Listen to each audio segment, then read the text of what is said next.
संकट हरना,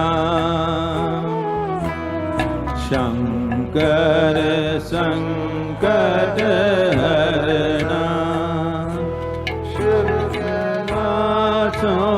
के वासी दलधारों के राजा, शंकर संकट हरना,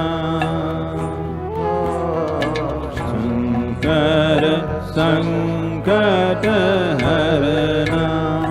So here we are.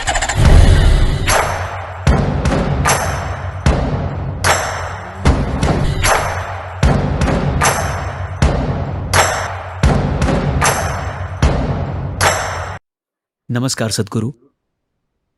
मैं हिमाचल प्रदेश के पहाड़ों में पला बढ़ा हूं और पहाड़ों से मेरा बहुत गहरा जुड़ाव है और उस सुंदरता और शांति से भी जो मुझे वहां मिली है, और महादेव और संगीत से मुझे बहुत सारी इंस्पिरेशन मिली है।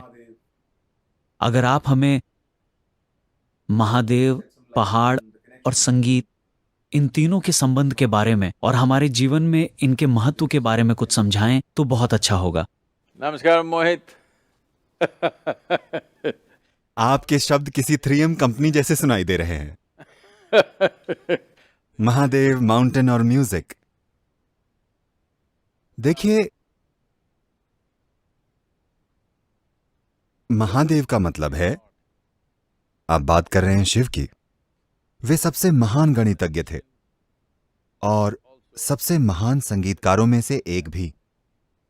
लेकिन लोगों ने उनका संगीत ज्यादा नहीं सुना, क्योंकि वे अपने ही संगीत पर नाचते थे और दूसरों ने वो संगीत नहीं सुना।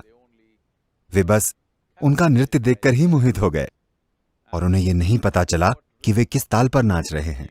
लेकिन उनकी अपनी ही ताल थी और उनका अपना ही संगीत था, और वे पहाड़ों में थे।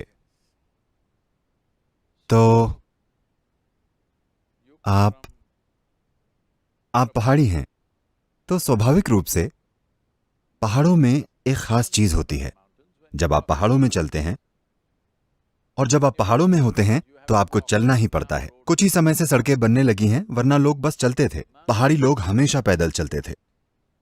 जब आप मंजिल से दूरी जाने बिना बस पैदल चलते जाते हैं, जब आपको रोज पैदल चलना पड़ता है, तो आप देखेंगे कि आप अपनी खुद की एक ताल बना लेते हैं। आपकी चाल में एक तरह का संगीत और एक तरह की ताल आ जाती है, क्योंकि आपको अपनी ऊर्जा बचानी होती है।